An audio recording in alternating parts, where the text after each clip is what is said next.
যারা নামাজ পড়ে না তারা ইমানদার না বেঈমান? তুমি রমজান এলে রাখো না রোজা, দিনকে করো আঘাত, পয়সা কড়ির নেই তো অভাব, দাও না তো যাকাত। তুমি রমজান এলে রাখো না রোজা, দিনকে করো আঘাত, পয়সা কড়ির নেই তো অভাব, দাও না তো যাকাত। তুমি ইমানদারির বড়াই করো, নেই তোমার ইমান, তুমি ইমানদারির বড়াই করো, নেই তোমার ইমান, তুমি কেমন মুসলমান? সাহাবাত যদি রাসূলকে জিজ্ঞাসা করতেন, ইয়া রাসূলুল্লাহ ইমান তো আনলাম, এখন কি করবো? তো রাসূল সাল্লাল্লাহু আলাইহি ওয়াসাল্লাম বলতেন, যাও নামাজ আদায় করো, নামাজ প্রতিষ্ঠা করো, নামাজ পড়ো।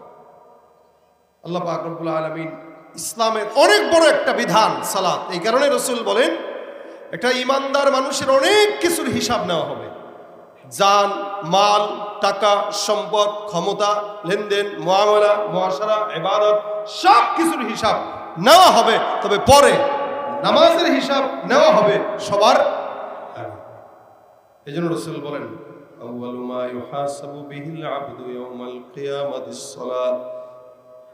কিয়ামতের ময়দানে আল্লাহ পাক সর্বপ্রথম বান্দার নামাজের হিসাব গ্রহণ করবেন। এই জন্য আল্লাহ বলেন, উতলু মা উহিয়া ইলাইকা মিনাল কিতাব ওয়া আকিমিস সালাহ। আকিমিস সালাহ, রাসূলকে আল্লাহ বলতেছেন তুমি সালাত প্রতিষ্ঠা করো, প্রতিষ্ঠা করো। কেন? ইন্না সালাতা তানহা আনিল ফাহশাই ওয়াল মুনকার। নামাজ এমন একটা ইবাদত যেটা মানুষের ফাহশা, মুনকার, ইচ্ছাকৃত, অনিচ্ছাকৃত যাবতীয় গুনাহ থেকে নামাজ থেকে হেফাজত করে। সুবহানাল্লাহ, আস্তে করে। অন্য কোনো ইবাদত নাই যে ইবাদত বান্দার সব গুনাহ থেকে হেফাজত করে। শুধু সালাত এমন একটা ইবাদত যে ইবাদত বান্দার যাবতীয় গুনাহ থেকে বান্দাকে বাঁচায়। আমাদের দেশে কিন্তু আল্লাহ পাকের এই কালামের বিপরীত কথা আমরা দেখতে পাই। নামাজ আদায়ও করে, আবার মসজিদ থেকে বের হয়ে পারে না, এই টুপিটা মাথায় দিয়ে সিগারেটও টানে। আছে কিনা আপনাদের এলাকায়? নামাজও পড়ে, ঘুষের টাকা টেবিলের নিচ দিয়েও খায়। নামাজও পড়ে, সুদের টাকা ছাড়া বিল্ডিংই করে না। নামাজ পড়ে, ঘুষের টাকা তো খায় খায়, সুন্নত মোতাবেক গয়না গুনা খায়। আপনারা কয়দিন আগে একটা সংবাদ দেখেছিলেন কিনা জানি না, একটা ভাইরাল হয়েছে ভিডিও। ঘুষ খাইতেছে তো বলতেছে, ভাই টাকা তো দিছি, দেন গয়না নেই, গয়না নেওয়া সুন্নত। ঘুষের টাকা খায় কি কয়া? সুন্নত মনে করে। এরাও নামাজ আদায় করে কিন্তু ঘুষ খায় সুন্নত। কত বড় ইমানদার ঘুষখোর হইলে ঘুষের টাকাও সুন্নত ছাড়া খায় না। বলেন, কেউ যদি আপনারা মনে করেন বিসমিল্লাহ বইলা মদ খান, জায়েজ হবে? হ্যাঁ, বিসমিল্লাহ বইলা জিনা করলে জায়েজ হবে? যারা আল্লাহর নাম নিয়ে হারাম কাজ করে ওরা গুনাহ তো করলো, ডাবল গুনাহ করলো, ঠিক কিনা জোরে বলো। আর যে নামাজই পড়ে না তার তো ইমানদারের খাতায় নাম নেই। দেখেন, নামাজ পড়ে গুনাহ করে, নামাজ পড়ে জিনা করে, নামাজ পড়ে সুদের টাকা, ঘুষের টাকা খায়। সারা বছর আমাদের দেশের মসজিদগুলোতে ফজরের নামাজে যদি আপনি নজর দেন, দেখবেন এই দেশে মনে হয় সব নাস্তিক, আর জুমার নামাজে নজর দিলে মনে হয় দেশের সব ইমানদার ভরা। কেন? জুমার নামাজে 5 তলা বিল্ডিং পর্যন্ত মসজিদ ভরপুর, আর ফজরের নামাজে 5 জন মুসল্লিকে আজান দেওয়া পাওয়া যায়। তার মানে আমাদের দেশে আল্লাহ পাক শুধুমাত্র জুমার নামাজের জন্যই আমাদেরকে পাঠাইছেন। কি বলেন? জুমার জন্য। নামাজ কি 1 ওয়াক্ত ফরজ না 5 ওয়াক্ত? কয় ওয়াক্ত? যারা নামাজ পড়ে না তারা ইমানদার না বেঈমান? জোরে বলেন, যারা নামাজ পড়ে না তারা ইমানদার না বেঈমান? তুমি রমজান এলে রাখো না রোজা, দিনকে করো আঘাত, পয়সা কড়ির নেই তো অভাব, দাও না তো যাকাত। তুমি রমজান এলে রাখো না রোজা, দিনকে করো আঘাত, পয়সা কড়ির নেই তো অভাব, দাও না তো যাকাত। তুমি ইমানদারির বড়াই করো, নেই তোমার ইমান, তুমি ইমানদারির বড়াই করো, নেই তোমার ইমান, তুমি কেমন মুসলমান? কেমন মুসলমান? তুমি কেমন মুসলমান? নামাজের সাথে নাই পরিচয়, মানো না কোরআন। নামাজের সাথে নাই পরিচয়, মানো না কোরআন, তুমি কেমন মুসলমান? কেমন মুসলমান? তুমি নবীর উম্মত দাবি করো, সুন্নাহ মানো না, নবীর অপমানে তোমার হৃদয় কাঁদে না। তুমি নবীর উম্মত দাবি করো সুন্নাহ মানো না, নবীর অপমানে তোমার হৃদয় কাঁদে না, তুমি বিজাতীয় সংস্কৃতিতে সপেছ পরাণ, তুমি বিজাতীয় সংস্কৃতিতে সপেছ পরাণ, তুমি কেমন মুসলমান, তুমি কেমন মুসলমান, না খৌফে খুদা দিল মে না গैरत ईमान, कैसे मुसलमान है तुम, कैसे मुसलमान। ঠিক কি না? মুসলমান দাবি করে নামাজ নাই, আসলে মুসলমান না ভণ্ড। পীরের দরবারে গেছে পীর মুরিদ হওয়ার জন্য, আর পীরেরই নাকি নামাজ না গেলে তো মুরিদ পড়বে কোথায়? অথচ আল্লাহ রাসূল সাল্লাল্লাহু আলাইহি ওয়াসাল্লাম জিন্দেগীর শেষ মুহূর্ত পর্যন্ত একটা শব্দ বলেছেন, আসসালাত আসসালাত ওয়া মা মালাকাত আইমানুকুম। নামাজের কথা আল্লাহর হাবিব এত গুরুত্বের সাথে দেখেছেন, এই নামাজের জন্য তায়েফের ময়দানে মার খেয়েছেন, নামাজ প্রতিষ্ঠার জন্য রাসূল কষ্ট করেছেন।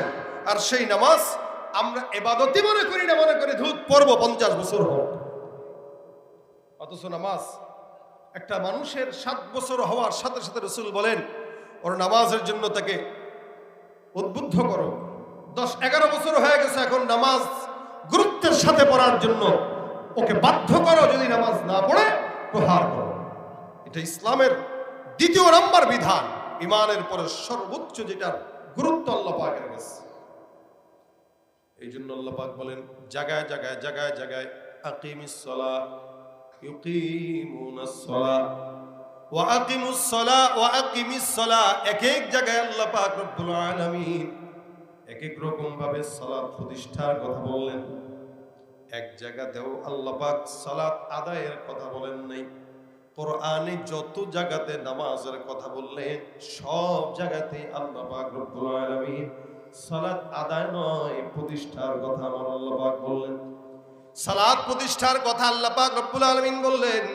সালাত প্রতিষ্ঠা কত জরুরি, আদায় মানে নিজে পড়লাম, সন্তান পড়লো কি পড়লো না সেই ব্যাপারে আমার কোনো মাথায় ব্যথা নাই।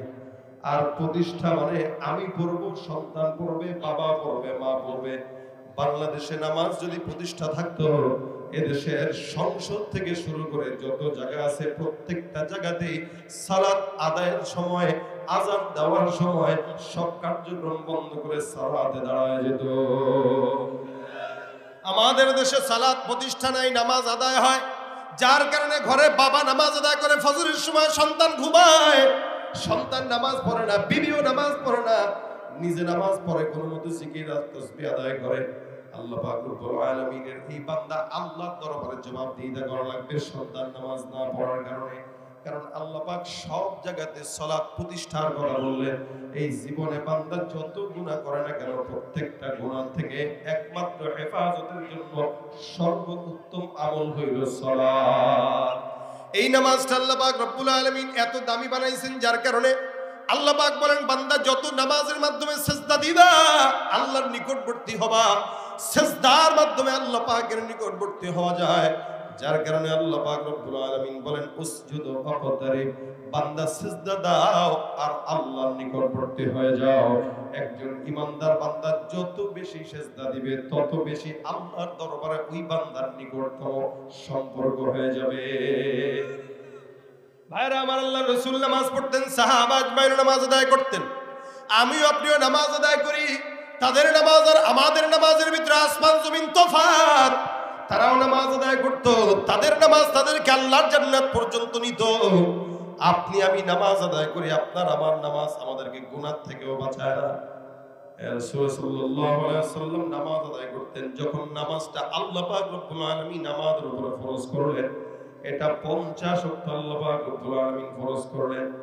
আল্লাহর নবী মুসা পয়গম্বর আমার পয়গম্বরকে ডাক দিয়া কয়, ইয়া রাসূলুল্লাহ, আপনার উম্মত এত দুর্বল, যার কারণে 50 ওয়াক্ত নামাজ কঠিন গেল আপনার উম্মত আদায় করতে পারবে না। রাসূল বারবার যে আল্লাহর দরবারে এটা কমাইতে 5 ওয়াক্ত নিয়ে আসলেন। আল্লাহর নবী মুসা ডাক দিয়া কয়, ইয়া রাসূলুল্লাহ, আপনি আবারও যান, আরো কমায় নিয়ে আসেন। আমার নবী ডাক দিয়া কয়, মুসা, আল্লাহর কাছে একটা জিনিসের জন্য বারবার যাওয়া আমার কাছে অপছন্দ, তবে হ্যাঁ আল্লাহ পাক রব্বুল আলামিন বললেন, হে নবী, কোন ইমানদার বান্দা, কোন আল্লাহর বান্দা যদি 5 ওয়াক্ত নামাজ সুন্দর করে খুশু খুজুর সঙ্গে আদায় করে, বান্দা পড়বে 5 ওয়াক্ত, আমি আল্লাহ 50 ওয়াক্ত রাকাতের সওয়াব বান্দার আমলনামায় দিব। আমার আল্লাহ পাক রব্বুল আলামিন নামাজীদের সফলতার কথা বলে দিয়েছেন, কদ আফলাহাল মুমিনুন ওয়াল্লাযীনা হুম ফি সালাতিহিম খাশিউন। আল্লাহ পাক ডাক দিয়া কয়, ইমানদার যারা যারা সফল, ওই বান্দারা সফল যারা নামাজের ভিতরে যত্নবান, নামাজের ভিতরে খুশু খুজু রাখে, নামাজের ভিতরে আল্লাহকে ভয় করে, নামাজ যারা সুন্দর করে পুঙ্খানুপুঙ্খানু আদায় করে।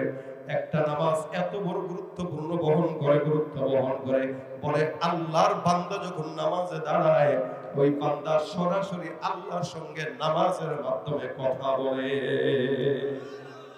আমরা কি আল্লাহর সাথে এমনি কথা বলতে পারি? হ্যাঁ, মুসা নবী আল্লাহর সাথে কথা বলতেন, এই কারণে ওনার একটা লকব ছিল কালিমুল্লাহ। কি? ওয়াকাল্লামাল্লাহু মুসা তাকলিমা। আল্লাহর নবী মুসা পয়গম্বরের লকব কালিমুল্লাহ, যার কারণে বেশি কথা বলতেন। যখন মন চাইতো তখন নয়, নির্দিষ্ট সময় নির্দিষ্ট জায়গায় আল্লাহ পাক রব্বুল আলামিনের সঙ্গে কথা বলতে যায় মুসা আর আল্লাহর মাঝখানে পর্দা থাকতো হাজার হাজার। আমার আল্লাহ ডাক দিয়া কয়, মুসা, তোমার সঙ্গে আমি আল্লাহ পাক রব্বুল আলামিন কথা বলি, তবে যখন সময় হয় তখন। তুমি কি জানো এমন একদল উম্মত আমি পাঠাবো, যেই সমস্ত উম্মতরা আখিরি জামানায় আসবে, ওরা যখন মন চাবে আমি আল্লাহর সঙ্গে ওরা সরাসরি কথা বলতে পারবে। মুসা ডাক দিয়া কয়, আল্লাহ, ওই সমস্ত উম্মতরা কারা? আমার আল্লাহ ডাক দিয়া কয়, মুসা, আখির নবী মুহাম্মদুর রাসূলুল্লাহ সাল্লাল্লাহু আলাইহি ওয়াসাল্লামের উম্মত, ওরা যখন নামাজের মধ্যে দাঁড়াবে, ফজর, যোহর, আসর, মাগরিব, ইশা, নামাজের ভিতরে দাঁড়ায় দাঁড়ায় যখন বলবে আলহামদুলিল্লাহি রাব্বিল আলামিন, আমার আল্লাহ ডাক দিয়া কয়, আমি আল্লাহ পাক আমার বান্দার নামাজের কোরআন তিলাওয়াতের জবাবে সুন্দর করে ডাক দিয়া বলবো হামিদানি রব্বি। বান্দা একটা একটা করে আয়াত তিলাওয়াত করবে, আর আমি আল্লাহ বান্দার নামাজে আয়াতের বিনিময়ে জবাব দিয়া দিয়া বান্দার সঙ্গে সরাসরি কথা বলে যুক্ত হয়ে যাব। আল্লাহর সঙ্গে বান্দা কথা বলে, সরাসরি কথা বলে নামাজের সময়, মাঝখানে কোনো পর্দা নাই। বান্দা যতবার নামাজ পড়বে, যতক্ষণ নামাজ পড়বে, ততক্ষণ জবানে কার সঙ্গে কথা বলবে? এ মুসলমান, নামাজ এমন একটা ইবাদত, যে ইবাদত বান্দাকে আল্লাহর সঙ্গে সম্পর্ক করে দেয়। যে ইবাদত এমন একটা ইবাদত, যেটা করার জন্য বান্দা যখন ওযু করে, নবী বলেন, এই ওযু করার সময় বান্দা যখন সুন্দর করে কুলি করে, বান্দা যখন নাকের মধ্যে পানি দেয়, বান্দা যখন মুখ ধৌত করে, আল্লাহর হাবিব সাল্লাল্লাহু আলাইহি ওয়াসাল্লাম বর্ণনা করে, একটা ইমানদার বান্দা নামাজের জন্য যখন সুন্দর করে ওযু করে, আমার আল্লাহ বান্দার ওযুর অঙ্গ প্রত্যঙ্গ ধোয়ার মাধ্যমে সমস্ত শরীরের অঙ্গ প্রত্যঙ্গের গুনাহগুলো ওযুর পানি দিয়ে ধৌত করে দেয়। ইমাম আযম আবু হানিফা এটা দেখতেন নিজের চোখে। একবার এক লোক আসছে, আয়েশা ওযু করতেছে উনার সামনে, তো উনি বলতেছেন, এই তুমি চুরি করে আসছো নাকি? বলে, আল্লাহ হুজুর, কি বলেন? আমার কাছে মিথ্যা লুকায় না, সত্য লুকায় না। আমি তোমার হাতের পানি যে ঝরে গেছে, এই ঝরে যাওয়া পানিতে চুরির গুনাহ ঝরে দিতে দেখছি। চুরি, নবী বলেন, কেউ যদি মুখ ধৌত করে, তো মুখের দ্বারা যত গুনাহ ছিল, ওই গুনাহগুলো আল্লাহ পাক ঝরায় দেয়। কুলি করলো, তো মুখ দিয়ে কাউকে গালি দিল, গীবত করলো, ওই গুনাহ ঝরায় দেয়। নাক ধুইলো, তো নাক দিয়ে যদি কোনো খারাপ জিনিসের ঘ্রাণ নেয়, ওইটা ঝরায় দেয়। চোখ দিয়া গুনাহ করলো, তো চোখের গুনাহকেও ঝরায় দেয়। আর নামাজ যখন পড়ে, তো আল্লাহ পাক বলেন, সীমাহুম ফি বুজুহিহিম মিন আসারিস সুজুদ, বান্দার কপালে আল্লাহ সিজদার নূর চমকায়। নামাজ কত বড় ইবাদত! আমরা যদি জানতাম, তো নামাজ তরক করতে পারতাম। নামাজ কত বড় ইবাদত যদি জানতাম, তাহলে 24 ঘন্টা নামাজের ভিতরে ঢুকতাম। কেন? এটার মাধ্যমে আল্লাহর সঙ্গে কথা বলা হয়। ভাইরা আমার, এই কারণে আল্লাহ নবী ডাক দিয়া কয়, যদি কোনো ইমানদার বান্দা সুন্দর করে ওযু করে, বান্দার ওযুর পানি দিয়া গুনাহ ঝরে যায়। আর যখন বান্দা নামাজের মধ্যে দাঁড়ায়, তখন আল্লাহ পাক রব্বুল আলামিনের সঙ্গে বান্দা নামাজের মাধ্যমে সরাসরি কথা বলে। এইটা আল্লাহ পাক রব্বুল আলামিন কোন নবীকে দেন নাই, কোন নবীর উম্মতকেও দেন নাই। শুধুমাত্র আপনার মতো আমার মতো আখিরি নবী পয়গম্বর মুহাম্মদুর রাসূলুল্লাহ সাল্লাল্লাহু আলাইহি ওয়াসাল্লামের উম্মতকে আল্লাহ পাক এই নিয়ামত দান করলেন।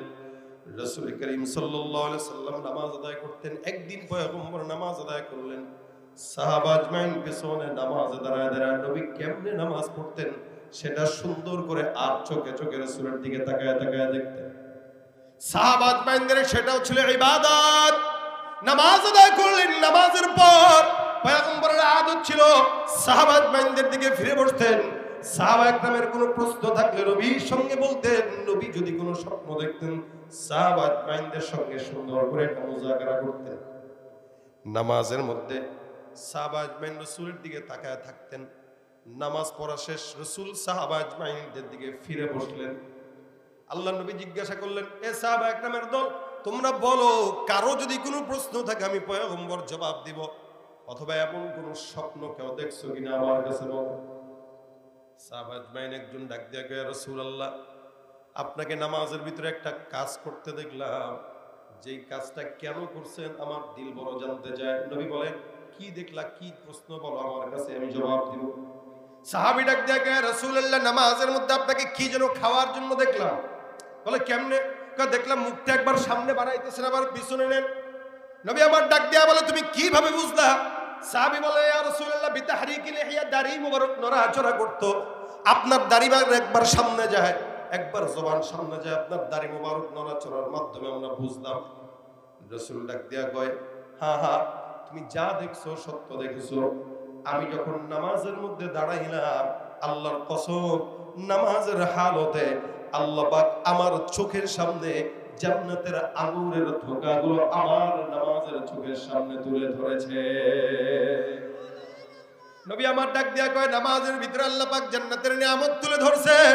আমি ভাবলাম একবার নিব মুখে, আরেকবার বলি না না এটা জান্নাতের নিয়ামত, যার কারণে একবার সামনে আগায় আরেকবার পিছনে যায়। আল্লাহর নবী সাল্লাল্লাহু আলাইহি ওয়াসাল্লাম নামাজের মধ্যে জান্নাতের নিয়ামত দেখতেন। আর আমাদের নামাজের ভিতরে মসজিদের যত সামনে ক্যালেন্ডার থাকে সব ক্যালেন্ডার 10 বার পড়া হয়ে যায়। কি বলেন? এই জন্য আদবের খেলাফ মসজিদের সামনে ক্যালেন্ডার ঝুলানো। অনেকে তো আছে মোটামুটি মেহরাবের এদিক দিয়ে দুই পাশে কাবার কি দেয়, এটাকে ওই মিনার দিয়া দেয়, অথবা বাইতুল্লাহর ছবি দিয়া দেয়। কেন? কারণ নামাজের ভিতরে যেন একটু খুশু খুশু আসে, এই কারণে কাবার দিকে তাকায় নামাজ পড়ি। কাবার তো যাইতে পারবো না, একটু ফিল নেই, যাইতে পারবেন না, বাহাউদ্দিন সাহেবের সাথে যোগাযোগ করেন। কি বলেন? আরে বাইতুল্লাহর বরাবর থাকলেও তো বাইতুল্লাহর দিকে তাকায় নামাজ পড়া নিষেধ। নামাজে তাকানোর জন্য জায়গা আছে, সেখানে তাকাবেন। আর সে এলাকার মসজিদের মুসল্লি টাইলসের দিকে তাকায়, কাহারে কাবা দেখতেছি আর নামাজ পড়তেছি। ব্যাকুল, কোনটা ইবাদত কোনটা গুনাহ এটাই বুঝে না। বুঝবে কেমনে? দিনের জ্ঞান তো নেই, জাহেল। যত সময় যাচ্ছে জাহালাত বাড়তেছে, জাহালাতের বোঝা বাড়তেছে। নামাজের দিকে নজর থাকবে কোথায়? কোথায়? নিচে সিজদার জায়গায়। আরে নামাজের ভিতরে ক্যালেন্ডার পড়ে সুন্দর করে দিয়ে রাখছে, তেলাওয়াত শুরু করে দিয়েছে, আলহামদুলিল্লাহ রাব্বিল আলামিন আর রহমানির রহিম মালিক ইয়াউমিদ্দিন ইয়াকা না'বুদু ওয়া ইয়াকা নাস্তাঈন। এবার হুট করে নামাজের ভিতরে নজর চলে গেছে কি মরহুম নাকি মহরউদ্দিন জামে মসজিদে। দেখতেছে মহরউদ্দিন জামে মসজিদের নামাজের সময় সূচি, দেখি ফজরের নামাজটা কয়টায় রে, নামাজের ভিতরে নামাজের টাইম দেখতেছে। আবার কিছুক্ষণ তেলাওয়াত করে আলাম তারা কাইফা ফাআলা রাব্বুকা বিআসহাবিল ফিল, এদিকে তাকায় দেখে ওরে লাল বাতি জ্বলাকালীন সুন্নতের নিয়ত করা নিষেধ। এখন হারে সুন্নত তো নিয়ত করে ফেললাম, এখন কি হবে? নামাজের ভিতরে সুন্নতের টেনশন, সব তো সামনে তার। আবার দ্বিতীয় রাকাতে সুন্দর করে তেলাওয়াত করতেছে করতেছে হঠাৎ করে তাকায় দেখে পাশের দেয়ালের ভিতরে লেখা নামাজের মধ্যে মোবাইল ফোন বন্ধ করুন। এবার পকেটে গেছে গা হাত, হ্যাঁ হ্যাঁ মোবাইল তো হলো। এগুলো হয় কি হয় না? এক নামাজে যদি এত কাহিনী হয়, নামাজ কেমনে শুদ্ধ হয়? কারণ এই কারণেই তো নামাজ পড়ে বের হয়ে আবার সিগারেট ধরায়। নামাজে খুশু খুশু নাই। দোকানে চারটা দোকান আছে বাজারে, সুন্দর করে 4 রাকাত এশার নামাজের মধ্যে দাঁড়ায় দাঁড়ায় 4টা দোকানের হিসাব মিলায়। আরে প্রথম দোকানে এই সেই। আবার রাজনৈতিক নেতা যারা, তারা নামাজের মধ্যে দাঁড়ায় ভোটের হিসাব মিলায়, কোন জায়গায় গেলে ভোট পাওয়া যাবে, কোন হুজুরের কাছে গেলে ভোট পাওয়া যাবে। এই জন্য দেখবেন আমাদের দেশের রাজনৈতিক নেতারা সারা বছর নামাজের খবর নাই, কিন্তু নির্বাচনের আগে সব আল্লাহ বুজুর্গ হয়। বড় গলায় কয় কথা, রাতারাতি হয় নেতা। বড় গলায় কয় কথা, রাতারাতি হয় নেতা। আকাম কুকাম সব করিয়া গড়ে নেতা আস্তানা। আসলে সব পেট পূজা আর ভোটটা নেয়ার বাহানা। এটা কিন্তু আসলে নামাজ না, ভোট নেওয়ার ধান্দা। কথা কয় না? সুতরাং নামাজ ভোট নেওয়ার ধান্দায় করলে ভোট পাবেন, আল্লাহর জান্নাত পাবেন না। নামাজ ব্যবসার ধান্দায় করলে ব্যবসা হবে, আল্লাহর জান্নাত হবে না। নবী বলেন মিফতাহুল জান্নাতিস সালাত। নামাজ এটা বেহেশতের চাবি। কিসের চাবি? জোরে কোন কিসের চাবি? আচ্ছা, চাবি একটা তালা একটা দোকানে লাগাইলেন, ভিন্ন একটা চাবি নিয়ে সারাদিন গুতাইলে তালা নষ্ট হবে, মাকিন খুলবে? আল্লাহর নবী বলেন জান্নাতের চাবি হলো নামাজ। এই নামাজের জন্য, নামাজটা যেহেতু নামাজ জান্নাতের তালা লেগে গেছে, এখন নামাজটা চাবি রেডি করে সুন্দর করে তালা খোলার জন্য যাবা। যে কোনো নামাজ নিয়ে গেলে জান্নাতের তালা খুলবে না। ঘুষের নামাজ নিয়ে গেলে জান্নাতের তালা খুলবে, রাজনীতির নামাজ নিয়ে গেলে জান্নাতের তালা খুলবে না। যেই নামাজ জান্নাতের উপযোগী, ওই চাবিটা যখন নিবা, তালা গুতা দেওয়া দরকার নাই, সাথে সাথেই খুলে যাবে। আর নামাজ যেরকম আপনার জান্নাত যেরকম। এই কারণে ভাইরা আমার, নামাজের জন্য খুশু খুশু আল্লাহ বলেন আল্লাযীনা হুম ফি সালাতিহিম খাশিউন। নামাজে যারা ভয় করে, আল্লাহর দিকে মনোযোগ হয়, ওরাই মুমিন। জমিনের মধ্যে নামাজ যদি কোনো বান্দা করে, ওই বান্দা কোনোদিন ঘুষ খাইতে পারে না। যে বান্দার নামাজ ঠিক, ওই বান্দা কোনোদিন জায়গা জমিনিয়া দ্বন্দ্ব করতে পারে না। যে বান্দার নামাজ ঠিক, ওই বান্দা কাউকে ঠকাইতে পারে না। যে বান্দার নামাজ ঠিক, ওই বান্দা কোনোদিন জিনা করতে পারে না। যে বান্দার নামাজ ঠিক, মদের দিকে হাত বাড়াইতে পারে না। অর্থাৎ নামাজ এমন একটা ইবাদত, যত গুনাহ আছে ফাহশা আর মুনকার, সব গুনাহ থেকে নামাজ বান্দাকে হেফাজত রেখে ইমানদার বানায় দেয়। সুবহানাল্লাহ। ভাইরা আমার, এই কারণে নামাজটা সুন্দর করা চাই, নামাজ খুশু খুশুর সঙ্গে করা চাই, নামাজ আল্লাহর জন্য করা চাই। কেমনে করবা? কুল ইন্না সলাতি ওয়া নুসুকি। আল্লাহ ডাক দেয় রাসূল, আপনি বলে দেন নামাজ যারা পড়বে এই নিয়তেই যেন পড়ে, নিশ্চয়ই নামাজ আমার জন্য, কুরবানি আমার জন্য, আমার হায়াত, আমার নামাজ, আমার কুরবানি, আমার জান, আমার মাল, এই সমস্ত কিছু যা কিছু আছে সব কার জন্য? আল্লাহর জন্য, আল্লাহর জন্য। এই জন্য নামাজটা খুশু খুশুর সঙ্গে পড়া, নামাজের ভিতরে দোকানের চিন্তা না করা। কত রকম নামাজে যে আমরা দেখি সমাজে, মসজিদে নামাজে নিয়ে একটা 150 টাকার জুতা নিয়ে 14 বার নামাজের দিকে তাকায়। অথচ আবু তালহা রাদিয়াল্লাহু তাআলা আনহু একজন রাসূলের সাহাবী, ওনার বিশাল বড় বাগান ছিল, অনেক বড় বাগান। এই বাগানে সৌদিতে যারা গেছেন মাজরা, এখন যে মাজরা দেখেন এগুলো তো ছোট ছোট। সাহাবীদের এক একটা মাজরা ছিল কয়েক কিলোমিটার ধরে যাবে এক একটা মাজরা। এই বাগানের ভিতরে উনি একদিন নামাজে দাঁড়াইলেন। আবু তালহা রাদিয়াল্লাহু তাআলা আনহু কয়, নামাজের ভিতরে আমি দেখলাম আমার বাগানের মধ্যে একটা পাখি ঢুকলো। এত এত গাছ, গাছের কারণে পাখিটা ঢুকার রাস্তা পেল, লেকিন বের হওয়ার রাস্তা পায় না। ঢুকলো ঠিকই, বের হইতে পারে না। আমার নামাজের ভিতরে পাখির দিকে নজর গেল, তাকায় রইলাম, এত চমৎকার দৃশ্য।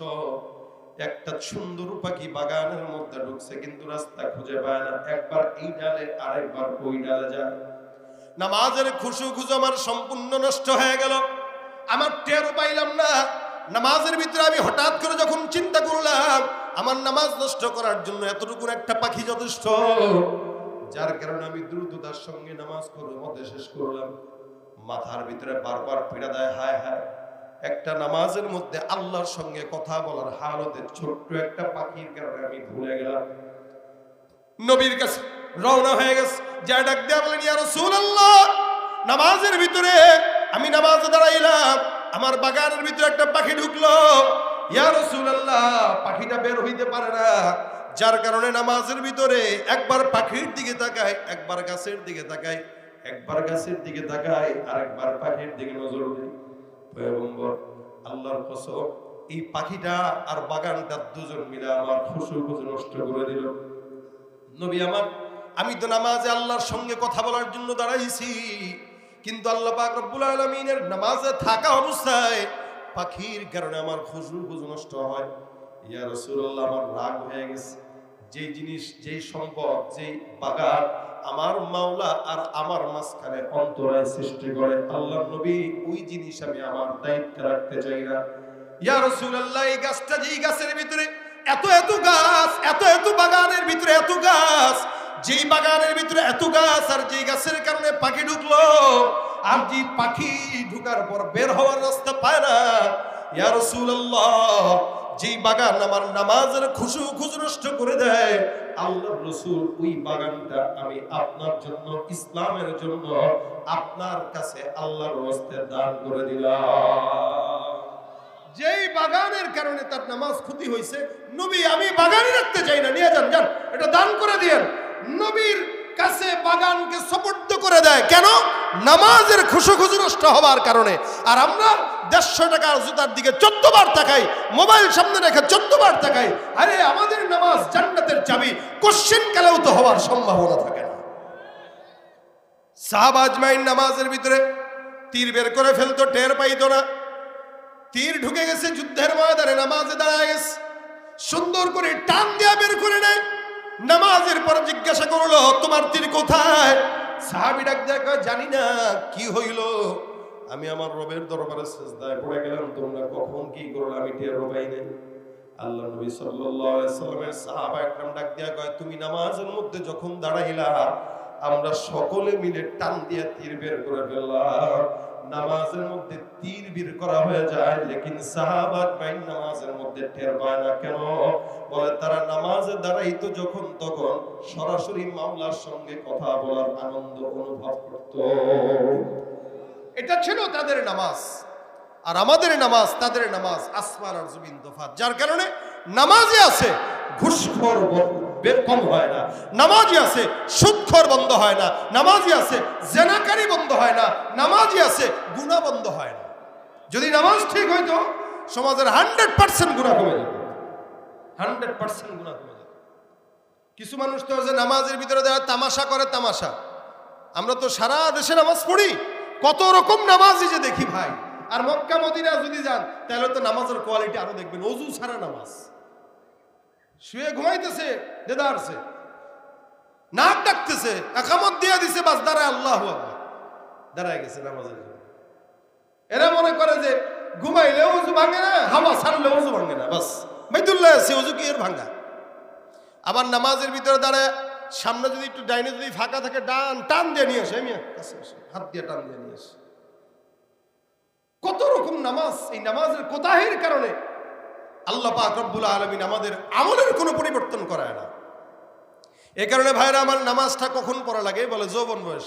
অনেকে মনে করে বৃদ্ধ বয়সে নামাজ আদায় করবো, অনেকে মনে করে এটা বৃদ্ধ বয়সে নামাজ আদায় করবো। কিন্তু মনে রাখবেন, নামাজ যৌবনের জন্য, বৃদ্ধের জন্য না।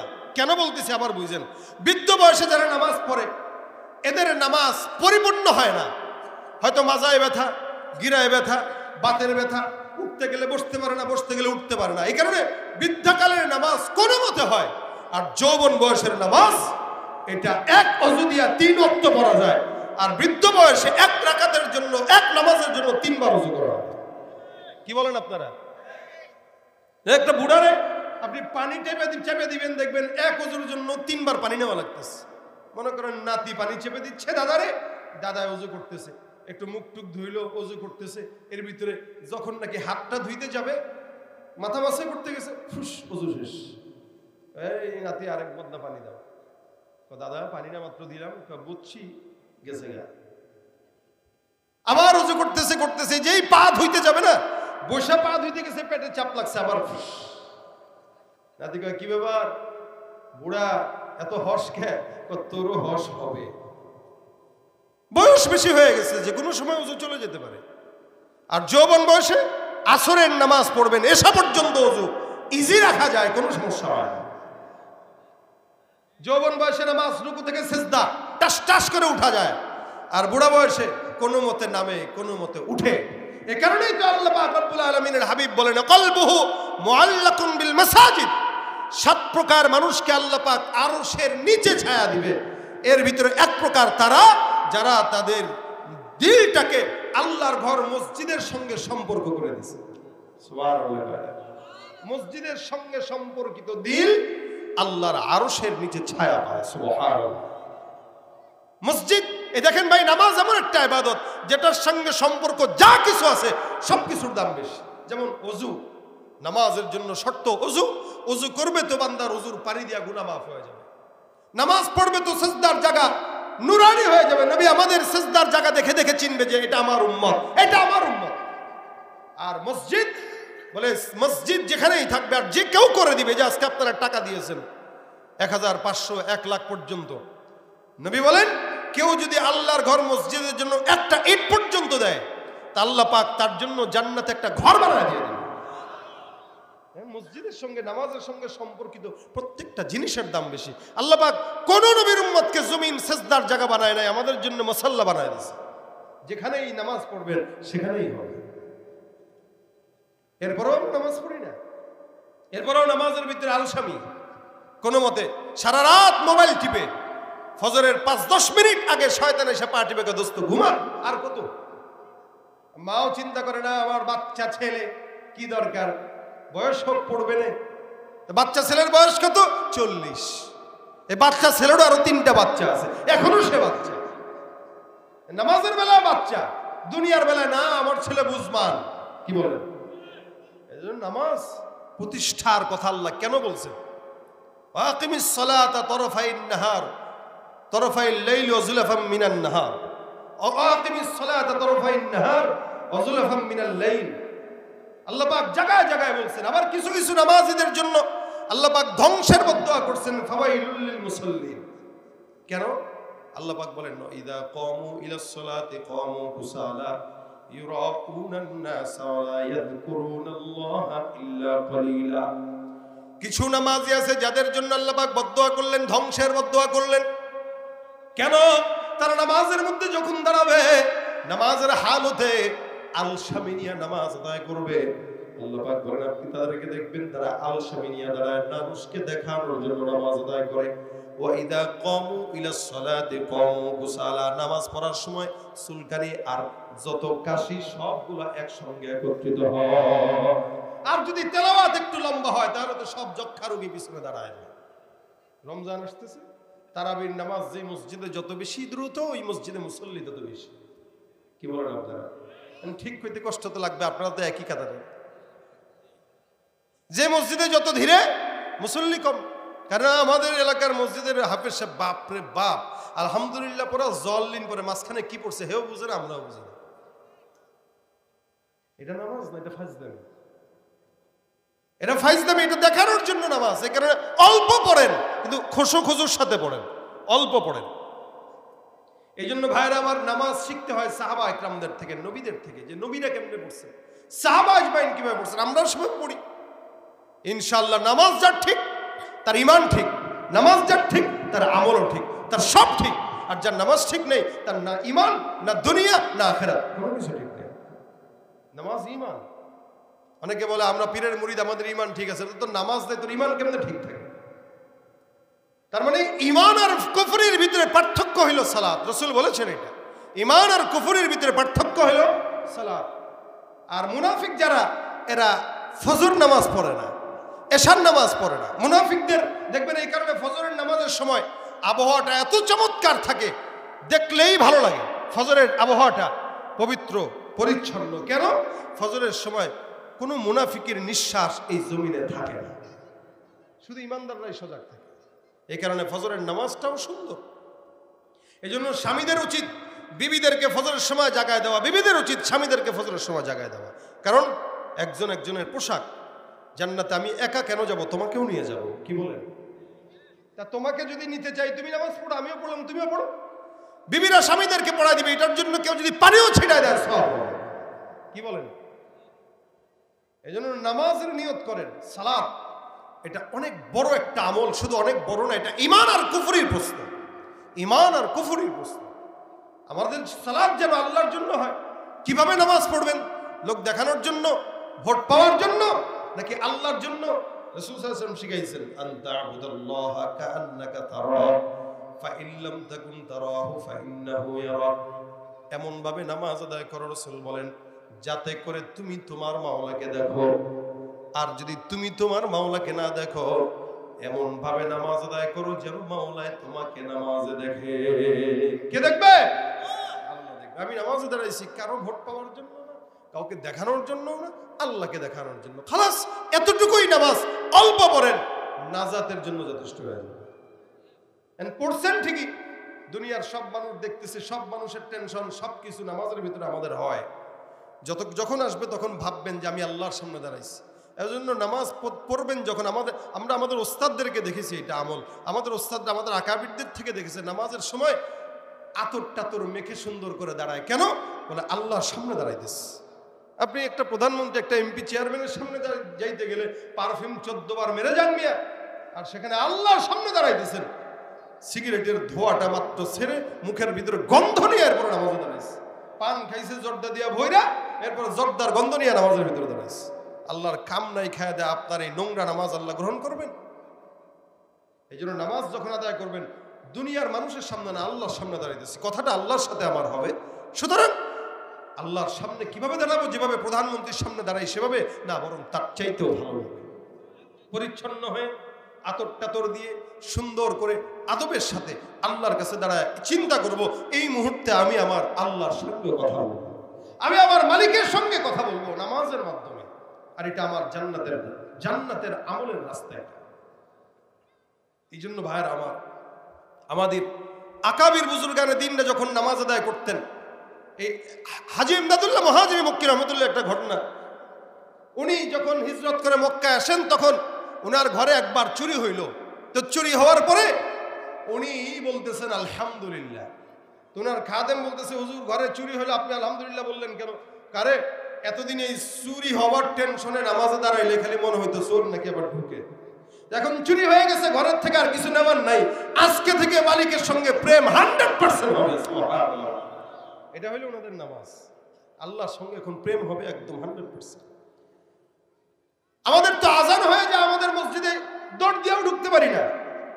এই জন্য আল্লাহ পাক বলেন, এই যখন আজান হয়, বিশেষ করে জুমায়, আজানের সাথে সাথে ফাসআউ ইলা যিকরিল্লাহি ওয়া যারুল বাই', কারণ আজানের মাধ্যমে বান্দাকে আল্লাহর ঘরে দাওয়াত দেওয়া হয়। কি বলেন? আজানের শব্দের মাধ্যমে আল্লাহর ঘরে বান্দাকে দাওয়াত দেওয়া হয়। ঘরটা কার? কার ঘর? আল্লাহর। মেজবানকে? আল্লাহ। মেজবানকে? মেহমান কারা? আমরা। আল্লাহ মেজবান, কত বড় মালিক মেজবান হয়ে আপনাকে আমাকে 5 বার ডাকে, এরপর আমরা সারা দেই না।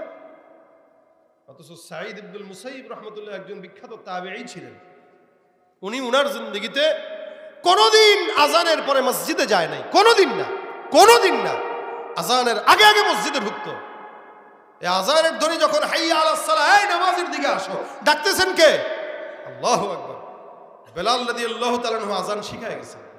আর বেলালের এই আজানের শব্দ আল্লাহ পাকের আরশ কুরসি সব জায়গায় পৌঁছতো। শুধু তাই না, হাদিসে ব্যাখ্যা গ্রন্থের ভিতরে আছে, বেলাল যখন আজান দিতেন, বেলালের আজান তখন তার মাইক ছিল না, কিন্তু বেলালের আজানের ধ্বনি মদিনা থেকে 9 মাইল দূর পর্যন্ত আওয়াজ যেত। 9 মাইল বেলালের আওয়াজ, 9 মাইল দূরে। এখন আমরা দিলে এখান থেকে এখানে যায় না, কিন্তু বেলালের ধ্বনি আল্লাহ পাক 9 মাইল এরিয়া জুড়ে শোনায় দিতেন আল্লাহ পাক। এটা ছিল বেলালের আজান। আজানের শব্দ হাইয়া আলা, তো প্রথম তো হাইয়া আলাস সালাহ ছিল না। যখন ইসলামের যুগে আজান যখন হয় নাই, তখন সাহাবা একরামকে নিয়ে রাসূল বসছেন, এই আজান কেমন হইতে পারে? কেউ কেউ হুজুর ঘন্টা বাজায় দেন, কেউ কেউ হুজুর একটু আগুন টাগুন জ্বালায় দিয়েন। রাসূল কে না না, এগুলো পছন্দ হয় না। সম্ভবত এক সাহাবী আব্দুল্লাহ ইবনে যায়েদ ইবনে আব্দুর রব্বি, সম্ভবত উনি ঘুমের ভিতরে স্বপ্ন দেখছেন, কে তাকে এক ফেরেশতা তাকে আজানের এই বাক্যগুলো শিখায় দিচ্ছে। উনি ঘুম থেকে ওইটা দৌড় দিয়ে রাসূলের কাছে যায়, হুজুর পাইছি। বলে কি পাইছো? আজানের শব্দ কি হবে, আমি স্বপ্নে পাইছি। নবী বলে শোনাও।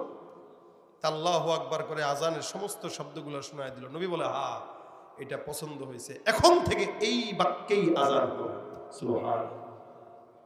আর আজানের জবাব দিলে কি হয়? অনেক মুফাসসির একদম বলেন, কেউ যদি আজানের জবাব দেয় দৈনিক 5 বার, আল্লাহ পাক তার দৈনিক 5 বার ঈমানকে নবায়ন করে দিবে।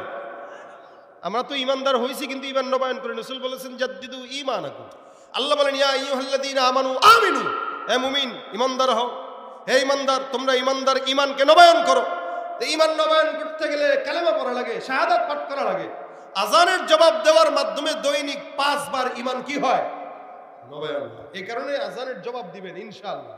বলেন না ইনশাআল্লাহ। আজানের শব্দ, সাঈদ ইবনুল মুসাইয়িবকে কোনোদিন আজানের শব্দ দিয়া মসজিদে ঢুকানো লাগে নাই। উনি আজানের আগে আগে মসজিদে যেতেন। এক লোক প্রশ্ন করলো, হুজুর আজানের আগে আগে আপনি মসজিদে যাওয়ার কারণটা কি জানতে চাই। আজানের আগে আগে কেন যান? সাঈদ ইবনুল মুসাইয়িব রাহমাতুল্লাহ আলাইহি বলেন, শোনো, আল্লাহ পাক আমার মতো একটা নাখান্দা গুনাহগার বান্দাকে ডাকবে, তারপরে আমি যাব, এটা কেমনে হয়? অথচ আজানের শব্দের মাধ্যমে আল্লাহ তার বান্দাকে আদরের সাথে মহব্বতের সাথে তার ঘরের ভিতরে ডাক দেয়। আমার মতো একটা নালায়েক বান্দাকে এত বড় মালিক ডেকে ডেকে তার ঘরে নেওয়া লাগবে, এটা আল্লাহর সঙ্গে বেয়াদবি ছাড়া কিচ্ছু না। এই কারণে আমি সাঈদ ইবনুল মুসাইয়িব আজানের শব্দ আমার কানে আসার আগে আগে মাওলার ঘরে দৌড় দিয়ে বসে। আর আমাদেরকে আজানের শব্দ হয়ে যায়, জামাত দাঁড়ায় যায়, রুকুতে চলে যায়, যা পড়ে পড়বো রে। কবে পড়বা? 50 বছর হোক তখন। হায়াত শেষ হবে কখন বলা যায় না। এই কারণে সময় থাকতে নামাজের গুরুত্ব দেন। নামাজ এই রমজান সামনে আসতেছে, নিয়ত করবেন এখন থেকে মুত্তাকি যদি হতে চাই, একটা ওয়াক্ত নামাজ আর ছাড়বো না, একটা ওয়াক্ত নামাজ ছাড়বো না। বিশেষ করে রমজানে অনেকে রোজা রাখে, নামাজ পড়ে না। যে ব্যক্তি রোজা রাখলো নামাজ পড়লো না, তার রোজা রাখা না রাখা সমান। কি বলেন? এই জন্য রমজানে ফজর, জোহর, আসর, মাগরিব, এশা, তারাবি সহ 5 ওয়াক্ত নামাজ বা জামাত আদায় করুন ইনশাআল্লাহ। যারা বলেন কি? প্রত্যেকটা ব্যক্তির জন্য এটা কর্তব্য, দায়িত্ব, ফরজ। এটা আপনার উপরে নফল না, সুন্নত না, এটা কি? ফরজ। এই কারণে 5 ওয়াক্ত নামাজ এখন থেকে আদায় করব। মসজিদের মাহফিল, মসজিদে ফজরের নামাজের সময় যদি এখনো পর্যন্ত এক কাতার না ভরে, বুঝবেন আজকের মাহফিলে আপনাদের হেদায়েত হয় নাই।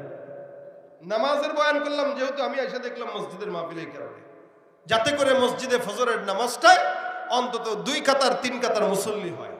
এক সময় মাহফিল হইতো রাত্রেবেলা ফজরের সময় মসজিদ ভরা লোক থাকতো, আর এখন মাহফিল হয় বক্তা নিজেই ওয়াজ করে কিন্তু নামাজ পড়ে না।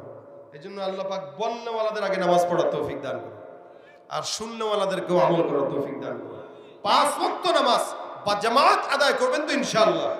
ইনশাআল্লাহ নামাজ আমাদের ঈমান, এটা মাথায় রাখবেন। যা কিছু করেন নামাজটা পড়বেন, নামাজ পড়বেন ইনশাআল্লাহ। ইচ্ছায় অনিচ্ছায় সব গুনাহ থেকে আল্লাহ হেফাজত করবেন। আল্লাহ পাক আমাদেরকে নামাজের গুরুত্ব হৃদয়ের ভিতরে ঢুকার তৌফিক দান করুন, বলেন আমিন।